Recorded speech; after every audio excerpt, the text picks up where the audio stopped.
Many people are aware that racial conflict was a major issue in World War II. However, the United States is often overlooked as a source of discrimination during this period. After the bombing of Pearl Harbor in 1941, President Franklin Roosevelt issued an executive order that resulted in the internment of Japanese Americans. These people, most of whom were born in the U.S., were forced to leave their homes, property, and friends behind as they moved to camps like Manzanar in California. The experiences of these people are chronicled in Gene Houston's book, A Farewell to Manzanar. This book is at the center of the Shasta Library's community read program for March and April.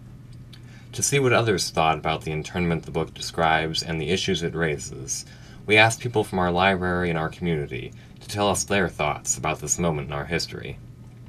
We began with this question: was the executive order that led to the internment racially motivated? I think that probably there was some racism in it. There's obviously the paranoia that if they're Japanese, they're there for spies or something like that. But I think that there was definitely racism or fear of at least unknown people. Maybe not total hate, but there's definitely probably some racism mixed in with it, I'd imagine, at least to a small degree on an individual level. Only because it was the Japanese that bombed us at Pearl Harbor. So I guess yes would be the answer. I think yes. I think it was racially motivated because of the attack on Pearl Harbor. The government thought all the Japanese were in on the plot. Oh, absolutely. I think that because of the political climate back then, the way the president was looking at the Japanese and the way that he was able to goad them into the original attack, I think it was very, very racially motivated. Kind of not. It's more like a spur of the moment type of thing, that the president had to act on something and he had to make sure that, there was no one giving info, any Japanese who were, Americans who were giving information back to their homeland by either accident or non-accident. So he was kind of trapped type of thing. I wouldn't say racially motivated as much as culturally. We were under attack by the Japanese, so you could put a race tag on it, but I would tend to say that since we were at war with that nation, it was more of a cultural, whatever the word is, the action was more just out of necessity rather than, hey, let's go get the Japanese. I think there probably was a lot of racial motivation involved. It seems like the American public was really motivated by nativist sentiment there. Okay, the question is, do I think that the decision to intern the Japanese during World War II was racially motivated? No, I do not. There had been the attack on Pearl Harbor, and at the same time, the very next day on December 8th, 1941, the Japanese invaded the Philippines, and my mother's oldest brother was taken prisoner and died. And people were very afraid of what was happening, and it was a fear of an enemy. We had been fighting Germany, we hadn't, but the Germans had been taking over various countries, and there was a basic fear that the United States could suffer terribly in World War II. And so when that happened, the Japanese were unfortunately rounded up, and no, I think it's unfortunate that it happened. And we're faced with the very same thing today, because as Israel threatens Iran and Iran threatens Israel, the FBI was given an order just 2 days ago to be on alert for Iranian terrorists. That would not be a racial thing, it's just merely securing our country. Well, definitely it was racially motivated because the Japanese were the only ones that were selected among the Chinese, amongst the Germans, the Italians, and anybody else was in the war. So yes, it definitely was. We also asked if the preemptive internment of a racial group in response to an attack would be considered racism. It could be racism. I don't know if it'd be racism as much as it'd be paranoia, because I think it's going a little far to blame an entire race on a nation's actions, even if I would say maybe the farthest that would be justifiable morally would be to have the people of that race take a certain test, or maybe even look into their background a little bit, but I definitely think that the Manzanar and the other relocation camps were a big overreaction to the Japanese invasion, and that it was definitely paranoia and possibly some racism. I don't know if I'd call the whole thing racism, but because racism kind of implies bigotry, but I don't know if this was that as much as paranoia and xenophobia, but in general, I'd say sometimes it really depends on what situation it's in. I think it was done out of fear. So I think it was because it was that the government didn't think that the Japanese, even in this country, could be trusted. So I guess that was their reasoning. Whether it's right or wrong, that's a hard question. No, because they attacked you first, and it's basically defending your own country. I think anything preemptive you have to be extremely cautious about, because a preemptive attack or a preemptive decision means that you're basically making assumptions about what the future is going to hold. And it was sad because they made a preemptive decision against American Japanese, and yet they didn't make it against American Germans. Wow. Preemptively? I mean, you can say racism has anything to do with race. It could be good or bad, as long as soon as you put it into a category of race, then yeah, it would be racist. If you did it preemptively, that's not really in the United States values or ideology, but if you've been given the responsibility to protect your own shores, your own people, and you are in the government, then you could make a rationale for preemptively locking up people that you suspected could be working against you. There should be definitely before that happens, more targeted and specific measures based on individuals, not on a race or class. Well, if a particular race did it, or if we knew that a country was going to attack us, which Iran has said, for instance, that if Israel attacks Iran, Iran will attack the United States as well. So there are Muslims from Iran who are being watched as we speak, as we are vulnerable in so many ways in our country. The forced internment of so many people raises important questions about our legal rights. Which of our rights should the law protect? I think definitely the freedom of speech and of the communications should be protected by law all the time. I think freedom of religion, which I would put under freedom of communication. Freedom, generally those outlined in our Bill of Rights, I would generally agree with the freedom to set up business establishments that are, I'm not sure, I haven't thought that question through very much, but I would say freedom of speech would definitely be the most important one. All people's rights should be protected by law. All of them. All of our natural rights, those that include the freedom of speech, freedom of the press, freedom to, basically the Constitution says the right to life, liberty, and the pursuit of happiness. That pretty much covers it all. Up to the 10th Amendment. What the Constitution protects, basically.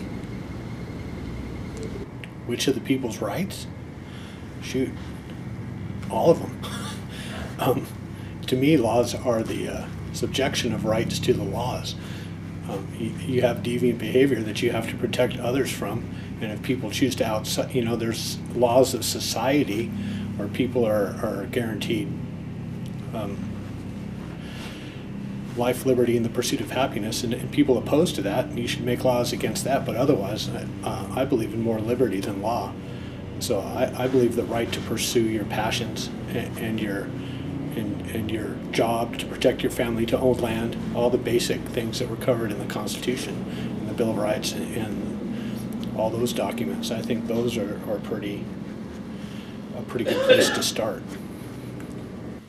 Many rights should have legal protection, and in fact that's a lot of what the government is for. Things like freedom of speech, and that's the basic one, but our physical rights, like the ones that were violated in this case, should also be protected by the government. Well, certainly people's rights should be protected in the U.S. Constitution. I have read it, I have studied it, and I am very much a supporter of the U.S. Constitution. And I don't think that people should be just rounded up on the basis of where they live or what their particular race is. But if there is a threat to the country, or if someone expresses a threat, as some people have, our U.S. President, Barack Obama, was threatened recently, and a fellow was arrested, and he was taken in. Well, I think the laws went too far in a lot of the things that people should be protected in. They try to make everybody equal, and everybody is not equal as far as their abilities and how they are. The only thing I think they should protect people in that is everybody should get an equal chance, and they shouldn't get something just because they are one thing or another. In what conditions, if any, would it be justifiable for the government to violate these rights?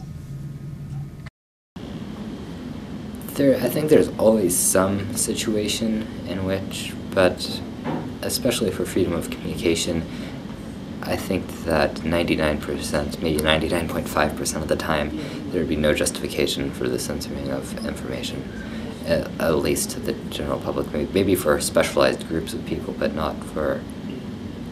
I think that the freedom of information should be kept, and there would be no justifiable justification for censoring that.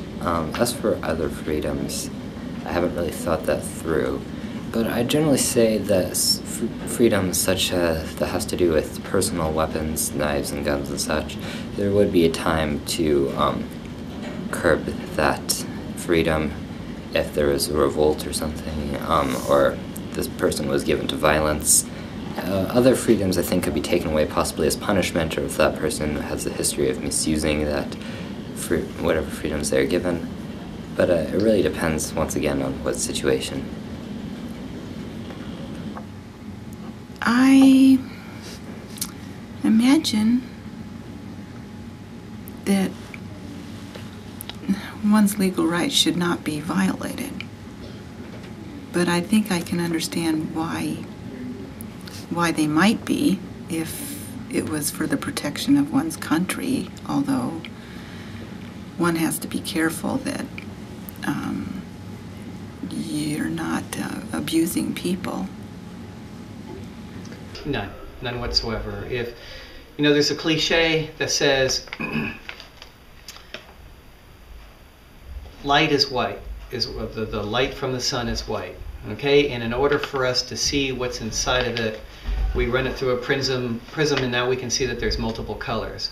Well, it said that there's illogic to breaking something to find out what's in it, and it's illogical to say that you are a country of freedoms, and then to say, but we can still infringe on people's rights. And I think there is never a time, or else this country will never stand as an example to the rest of the world. No, it cannot be.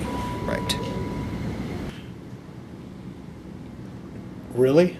Honestly, in my opinion, IMHO, I can't think of any that would, unless you are imposing on others a violent behavior. Violence is the only thing the government should be opposed to in terms of protecting citizens from themselves. Reason is really the ultimate human interaction. I hate to sound like Ayn Rand, but violence is when the government should intervene. It should protect us from other people who tend to be violent. The law should all be centered around other people who cannot live without violence. And protection of reason, protection of liberty. I suppose in really extenuating circumstances, like times of war, it would be justifiable for the government to place some restrictions on our rights, but they have to be very careful about how they do it so it's not an abuse of power and isn't unfair to certain groups of people. The question is, should these individual rights be violated by the government, and under what conditions? I don't know. I hope it doesn't happen. Is it justifiable to target a single group of people?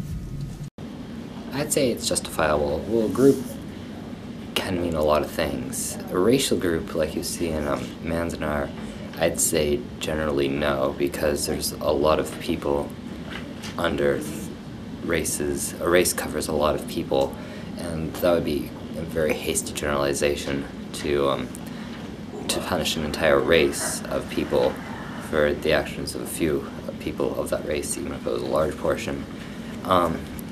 I think that it depends on how large the group is. For example, a small inner circle or a group of political underground terrorists, I think, or something along those lines, like a dark inner circle. If it was maybe like 30 to 40 people, definitely that could be blocked out. But if it's a larger, wider social group, like an entire race or an entire religion or an entire group of ideologies that would go beyond maybe 1,000 people, I think that there needs to be specific selection of individuals from that group.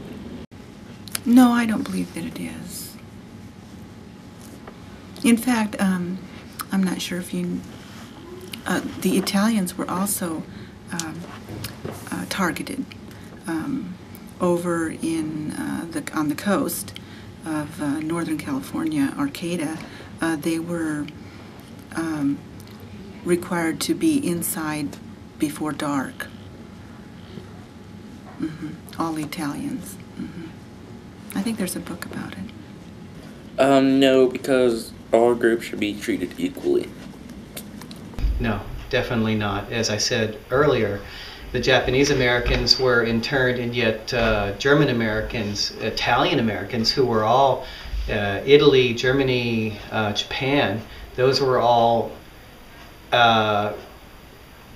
enemies. They were of the Axis countries that were against the United States, and yet only the Japanese Americans were the one interned, so it is not right. Depends on the situation, but not really. Again, it depends. It's a general question. If the group is out to impose itself violently onto a free and a free people, then yeah, I mean you rise up against them. Does it have to be government? No, it could be neighbors. It could be somebody on your block who has decided to destroy the block and to hurt your families and hurt your kids and hurt your property. Then the neighbors could take it upon themselves to let that neighbor know that this behavior will not be acceptable. Your rights are imposing again violently on reason, and that's not right. No, I think unless it's a group that is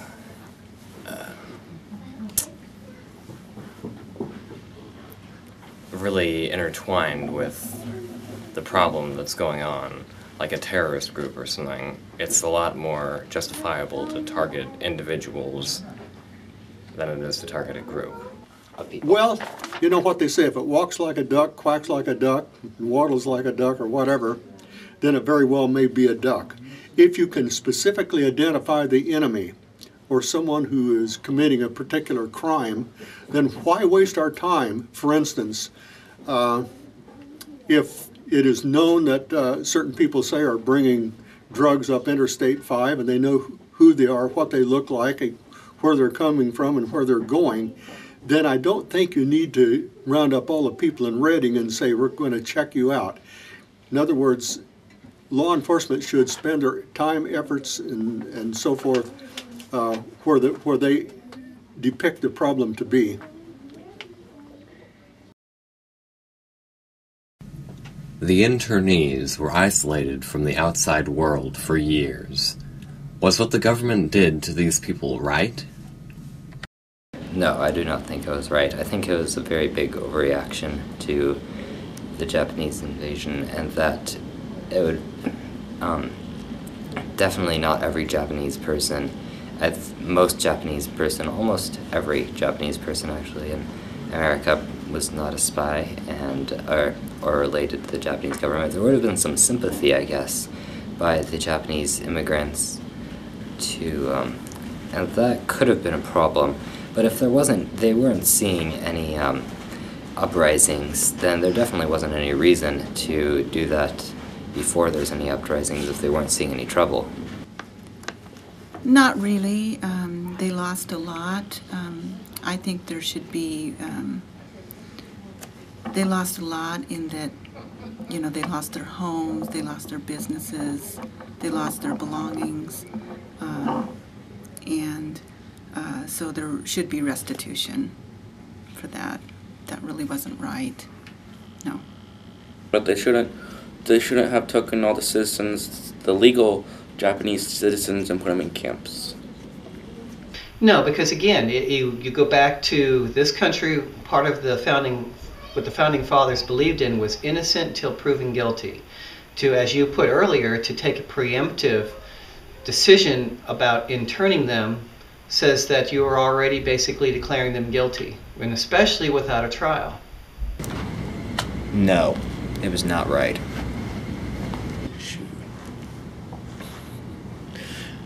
In context, I mean, it's hard to say. It's not right. There were a lot of innocent people that were interred, but again, if you're looking for if you're looking for a warrant for the government to do what they did, they bombed Pearl Harbor, so everybody became a suspect, and everyone was freaking out, supposedly. But no, I wouldn't say so, because they were living here, they were citizens here. And maybe that's, I don't know if I'm contradicting myself, but I don't think it was right, but I don't see it as, I see it as a rational response from a non-thinking entity, which doesn't rely on personal, it doesn't rely on each individual subject, but tries to classify people as groups. No, I don't think so. I think they should have been a lot more selective and in their restrictions they placed on people, instead of taking a whole group of people out of their normal lives that weren't doing anything wrong. They should have looked for information about people first. No, I do not. In retrospect, of course, I don't think that what the government did to the Japanese was right. I happen to be a member of the United Methodist Church, and each year something like 7 or 8 busloads of Japanese descendants go through Reading on their way up into Oregon in memory of those internments. And at our Methodist Church, we have arranged, and they come to our church and they are fed, and we encourage them. And I've made great friends there, love them, and make no mistake, the wars that our leaders get us into are crazy. And to suggest that all the people are bad from that particular country or that particular race is certainly not correct, because there were an awful lot of loyal Americans, and we don't know the craziness that went on in December of 1941. Those sent to the internment camps were stuffed in quickly constructed and poorly insulated buildings, often with people they had never met, and were initially forced to wait in long lines for food. If the government would intern people, should it offer them better conditions than these? Yes, they should have had definitely better conditions. Since this wasn't punishment, it was relocation for safety reasons. And since it wasn't punishment, then there really wasn't a reason to have them in such terrible conditions, and they were very inhumane conditions that they were in. I do. Yes, they should build more structured houses. They should have like insulation, clean water, all that clean, good stuff. The internment camps, while they weren't nice, they were better than what the enemy was doing, but again, never have an internment camp against somebody of your own country just because of their nationality. Yeah, definitely. I don't know the specific things, but I was just, when you asked it, yeah, they should offer them. If they're American citizens, they should, put them up in a Marriott. Yeah, we have to watch you. This is just the way it is. We're sorry that we have to do it this way, but just for the time being, we're going to set you up here. You're going to get food. You're not going to live in a box with a blanket. We're going to give you opportunity. We need to watch you. We hope you understand. We're going to compensate you for your time lost. We're going to give you a nice place to live, but we need to have you under surveillance while this is happening. I think if the government is going so far as to infringe on our rights to take people into an internment camp, it should be required to fulfill or replace what they've taken with adequate conditions. Yes, I happen to be from the state of Kansas, and I knew there was an internment camp in eastern Colorado. And of course, others around in various places I have read about them. The conditions certainly were not good, and these people as American citizens should have been treated immensely more favorably. Yes, I think they should, because there was a lot of things done in those internment camps that was not correct. I don't think they had correct housing. They had guards. If you look up what they did to those people, it was not right. They stole their homes, and everything else, money, jobs, and especially it was not right that a lot of them were American citizens born into America as citizens, Japanese Americans, and yet they just took everybody as a whole in the Japanese race that was in America and put them all in the camps. Those who were sent to the camps had to leave most of their belongings behind. If you could bring only a single suitcase of items, what would you take? I'd probably have some internet connection device, a laptop. And since basically you can get almost anything from there, I'd probably bring my Bible and a few changes of clothes. And it depends on how big a suitcase, I guess. I might bring a few books that are not under current copyright. That are under current copyright, since you can get other ones over whatever internet connectivity device I brought with. And maybe if there's room, probably a camera, so that if I was being held hostage, I could take pictures of the people and later hold it against them in a court of law. Just a change of clothes and probably pictures of my family and my identification and maybe something to write with and read, something to read. Oh, it depends on the size of the suitcase. If it was a large suitcase, I would have clothing, toothbrush, toothpaste, toilet paper, deodorant, body spray, all the toiletry needs. I'd bring one of those portable DVD players, a few DVDs, and one like a DVD case, CDs, iPod, a little computer, flat top. Mostly books. Clothes, probably important memorabilia. Depends on the location type of thing. Probably some entertainment stuff. It really depends on the place. A phone would be important too. A camera probably, if that was allowed. And probably some method of connecting to the internet. Well, that's a good question. If I was going to be relocated, it's like if someone say, hey, this area is going to be destroyed by flood, fire, or whatever, and you only take so much. I would try to get certainly valuables and documentations, maybe some insurance policies, and if I was limited to one suitcase, it'd be pretty scary. Right now, I couldn't put all my stuff in about 3 storage bins. Well, that would be hard for me to say. I have too many good things. I couldn't carry my wife in a suitcase, so I would just probably end up taking the necessary clothes that I had and maybe some pictures, and that would be about all you could take in a suitcase. Samsonite, they never break down.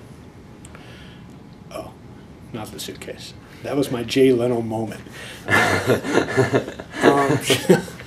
I don't know, shoot.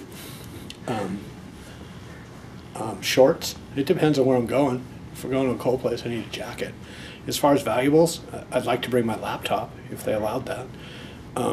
Something to write with, books. There's really nothing that I have, you know, if they decide to enter the Irish and, you know, the Irish invade the United States, then if they offer me one suitcase, I'd take clothes. I know people take pictures and stuff, but just my Mac and something to write with and some books.